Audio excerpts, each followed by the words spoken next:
Since that day, the house has remained silent. The distance I felt from my parents, the shock of losing my brother, and the vicious cycle of blaming myself led me to shut myself in my room. How long had I been living like that? One day, my mother knocked on my door. She called out to me from outside the door, almost shouting, Sarah! Open up! Let's talk properly. I thought about ignoring her and letting it pass. But if I didn't open the door now, I might never be able to talk properly with my father or mother again, and I might never be able to leave this room. Suddenly scared, I slowly opened the door. My mother, with her kind eyes, looked straight at me. Her determined gaze made me step back. I was scared. It was the first time I felt this way towards my mother. Feeling frightened by my mother slowly approaching, I slipped past her and ran into my brother's room. It was the first time I entered his room since he was gone, and nothing had changed since he was alive. His presence was everywhere. Sarah. I always loved hearing my name called gently with a smile. But my brother was no longer there. Realizing this, I collapsed to the floor and cried loudly. My mother watched me from behind. My father and mother sat down, surrounding me, and my father spoke softly. I don't know where to start. First, could you read Daniel's diary? What my father handed me was my brother's diary. I took the diary with trembling hands and slowly began to read. Both my parents were tearing up, but I was too stunned to react. I knew we had to talk about this someday. My father murmured apologetically. Welcome home. My mother greeted me as I returned home, exhausted from a hard day's work. You look tired today as well. She said this while making my favorite decaffeinated coffee. My father had been awake until a little while ago, but he decided to go to bed early for tomorrow. Well, that makes sense. I looked at the clock and saw it was already past 11 p.m. Thank you, Mom. Seeing me drink the coffee, my mother also headed to her bedroom.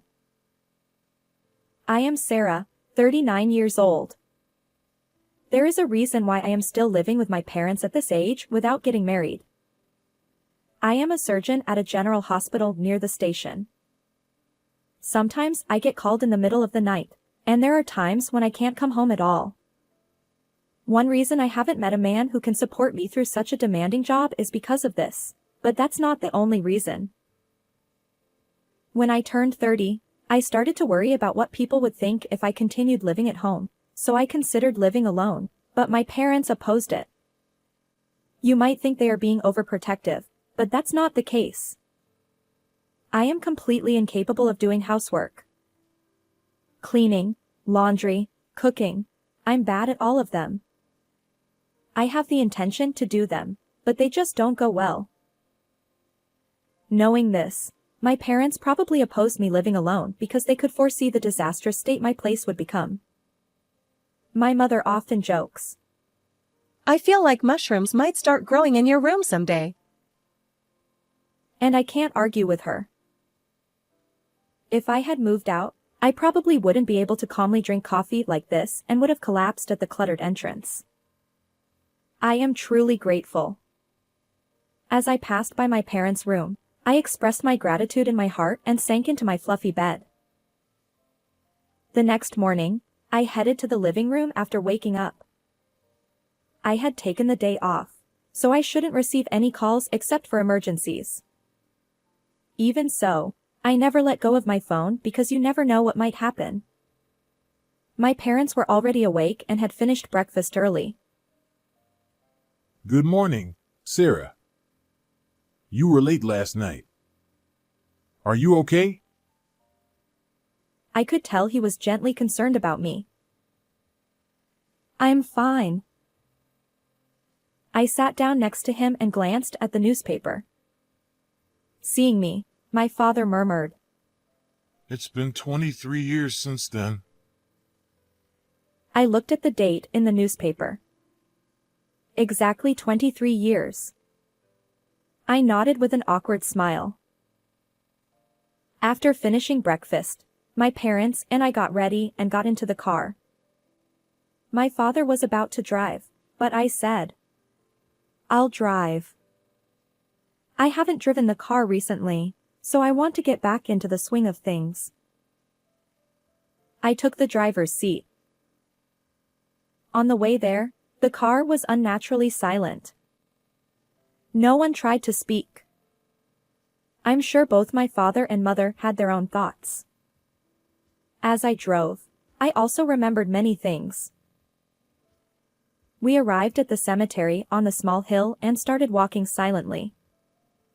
We reached a grave, cleaned it, and prayed together. Finally, my mother spoke. Daniel, we are doing well. Hearing her words, my father and I closed our eyes. Each of us spoke to him in our hearts, and eventually, we all looked up. "Shall we go now?" I called out to my parents, who seemed like they would stand there until sunset if I didn't say something. Watching their backs as they headed to the parking lot, I spoke to the grave. "I'll come again, Daniel." And with that, we left the cemetery. We decided to have a meal before heading home and entered a nearby restaurant. As I reached into my bag to take out my phone, something caught my eye. It was something my brother had bought for me when he was still alive, after I had begged him for it. As I held it and reminisced, my father spoke to me with concern. "I'm fine. I was just remembering," I said with a smile. My parents are very kind to me. Even though I'm old enough to be called an aunt, they still worry about me. I hardly remember ever being scolded. More than my parents, it was my brother Daniel who showered me with love. When I was little, he always held my hand when we walked, until I was embarrassed and refused.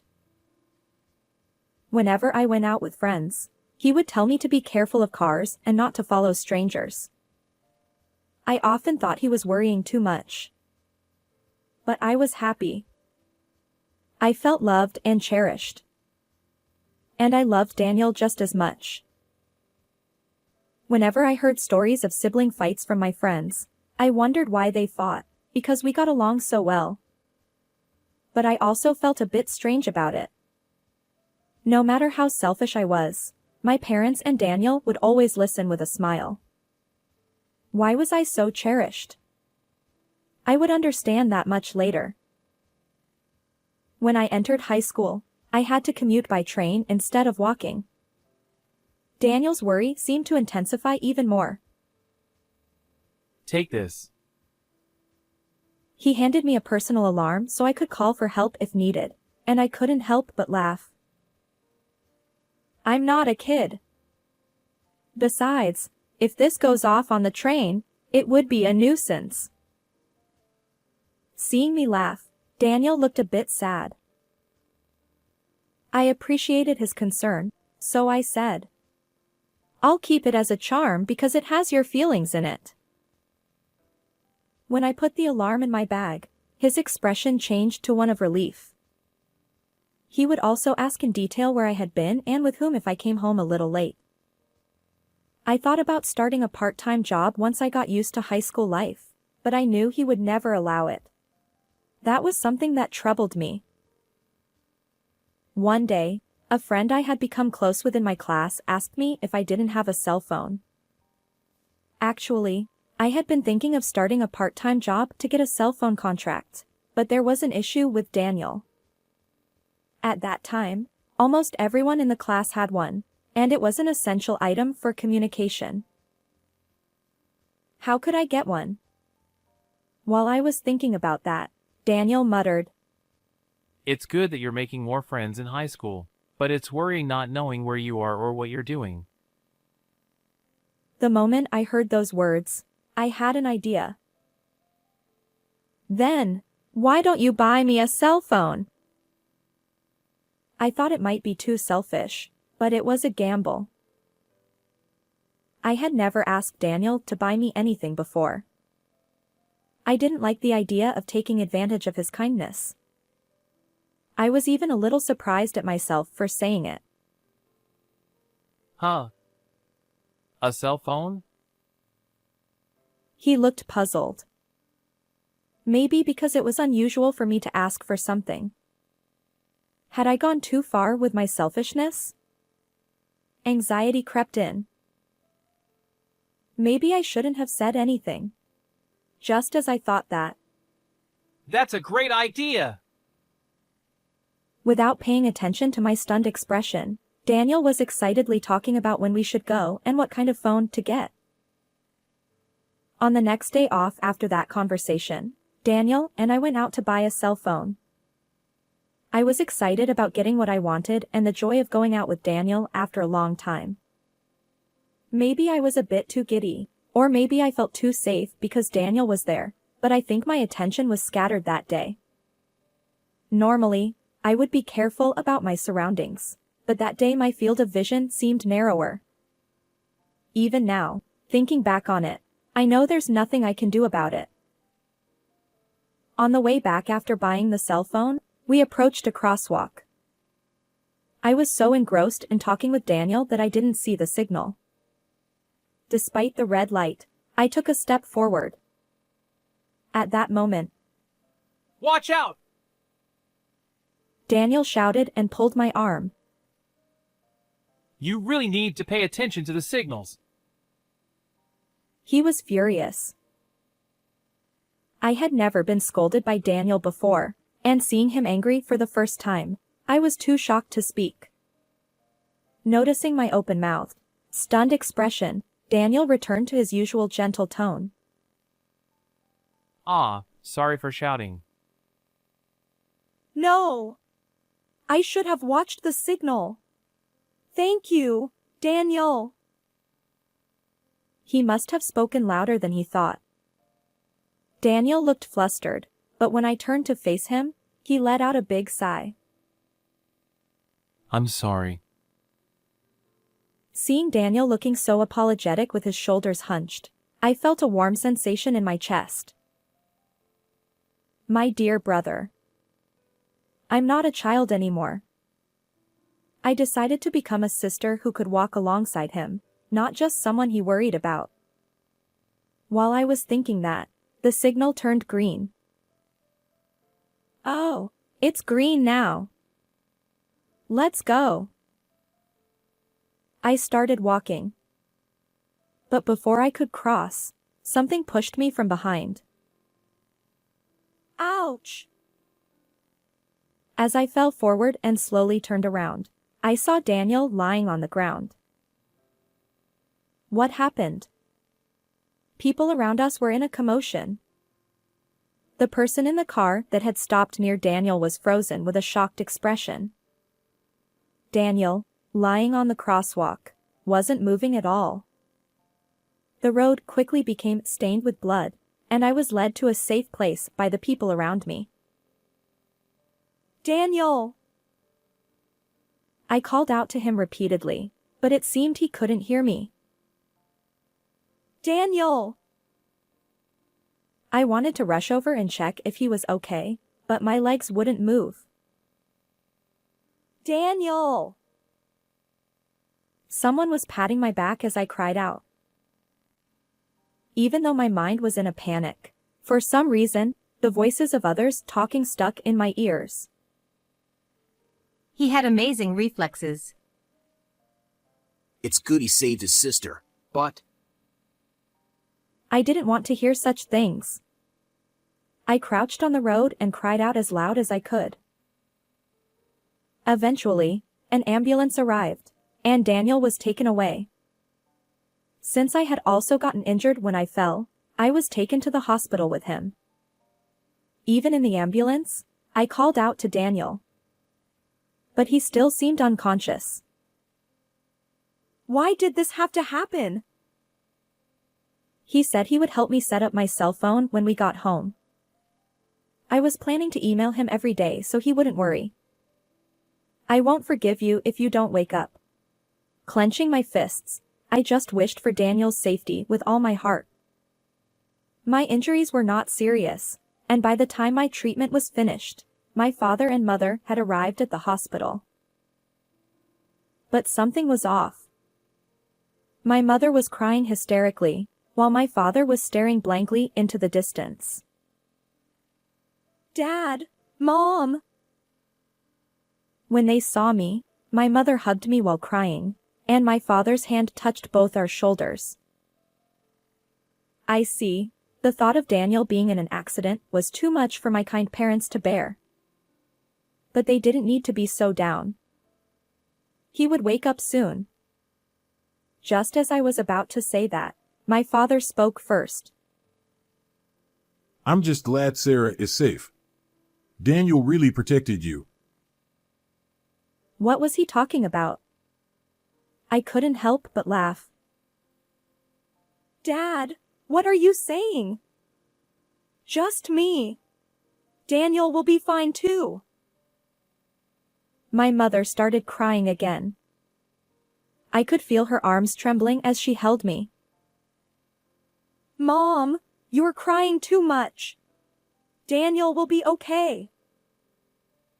But neither my father nor my mother responded. How long did we stay there, hugging each other? A woman came over and spoke to us. She led us to where Daniel lay on a bed, looking completely different. Since that day, the house has been eerily quiet, and despite the lights being on, it felt dark. Perhaps out of concern for my depression, my parents didn't talk to me. They seemed distant, almost as if they were afraid of something. I felt a clear distance that hadn't been there when Daniel was alive. Gradually, I began to believe that Daniel's death was my fault, and I was consumed by guilt. Caught in a vicious cycle of feeling distant from my parents, the shock of losing Daniel, and constantly blaming myself, I withdrew into my room and stopped going to school. I spent my days doing nothing but reminiscing about Daniel and crying. On my desk, the shopping bag from the cell phone store we visited that day was left untouched. How long did I spend my days like that? My mother brought meals to my door every day, but I had no appetite and barely touched them. Then one day, as usual, my mother knocked on my door. Sarah, I'm leaving your meal here.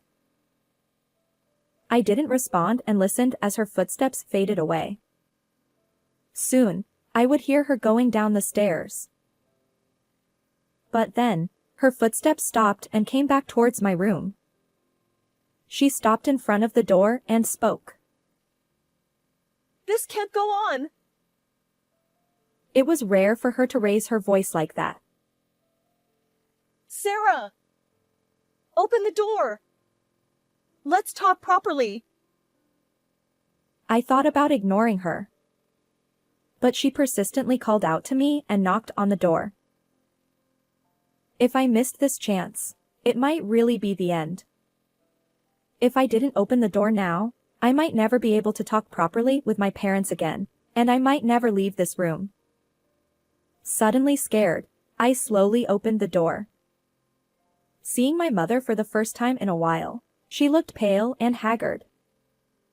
Her gentle eyes stared straight at me. Pushed by the determination in her gaze, I took a step back. Scared. It was the first time I felt that way towards my mother. Feeling fear as she slowly approached, I slipped past her and ran out of my room. Instinctively, I ran into Daniel's room. It was the first time I entered his room since he passed away, and nothing had changed since he was alive. The chair he always sat in, the TV connected to the game console, the suit hanging on the wall. On the day we talked about going to buy a cell phone, he was sitting in this chair. We had spent many nights playing games together. Using studying as an excuse, I often came into this room to chat about trivial things. The room still smelled like him, and memories flooded back. His presence was everywhere. Sarah. I loved how he always called my name with a gentle smile. But he was no longer there. The moment I realized that, I collapsed to the floor and cried out loud. My mother watched me from behind. By the time I stopped crying, it was already dark outside. My father, who had returned from work, and my mother, who had been watching over me, slowly approached me. Exhausted from crying and drained of all energy, I didn't even have the will to reject them. My parents sat down on either side of me as I sat on the floor, and my father spoke quietly. Actually, after Daniel passed away, your mother and I came into this room together. His voice was as gentle as ever, and the awkwardness I had felt earlier was gone. We found a diary in Daniel's desk. After reading it, we realized we needed to face you properly. Your mother and I talked about it. A diary. Could it be something Daniel wrote? I had no idea he kept a diary. Holding my hand, my mother began to speak. Sarah, I'm sorry. I must have seemed so cold. You must have felt anxious and lonely. I'm really sorry. She apologized over and over, and I didn't know how to respond. I don't know where to start. First, could you read Daniel's diary? He handed me the diary Daniel had left behind. I took it hesitantly and began to read slowly. Little did I know, it contained shocking truths. There was once a girl named Leah in this family. The diary began by describing how the four of them lived happily together. Leah and Daniel were very close, and he adored her. One day, Daniel and Leah went to the park together. It was a 3-minute walk from home. The park where Daniel, a grade schooler, always played with his friends. Although my parents were a bit worried, they let them go because it was a familiar park. They told them to be careful and not to come home late. But a few minutes later, Daniel came back alone. He looked pale and couldn't speak properly, so my mother sensed something was wrong and rushed outside. On the way to the park, she saw a car stopped on the road. A man, presumably the driver, was on the phone, looking flustered. When she reached the front of the car, she saw Leah lying there in a terrible state. I instinctively closed the diary. Even though I had cried so much already, tears still streamed down my face. My mother silently patted my back, and once I calmed down a bit, I continued reading. After losing Leah, the atmosphere in the family changed drastically. My parents blamed themselves for letting the children go to the park alone. Daniel felt guilty for being unable to do anything as he watched his sister get hit by a car. His depression was more severe than anyone else's, and he began to refuse to go outside. It became difficult for him to attend school, and my parents, feeling they couldn't go on like this, decided to adopt a child. Do you think it was a naive idea? But it was the only thing we could do. I remembered how I once begged my mother for a younger sibling, but she gently refused. I later learned that my mother had had a hysterectomy. Come to think of it, the diary hadn't mentioned me yet. There were no more children that could be born from my mother, so they chose to adopt. With a strangely pounding heart, I continued reading, only to be met with another shock. The child they adopted was a baby girl. Her name was Sarah. What? Me? Both my parents were teary-eyed, but I was too stunned to react. I was adopted. I knew we had to tell you someday. He murmured apologetically.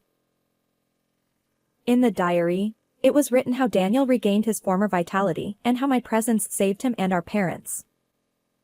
The last sentence expressed his determination to continue protecting this beloved family. After reading everything, I took a deep breath.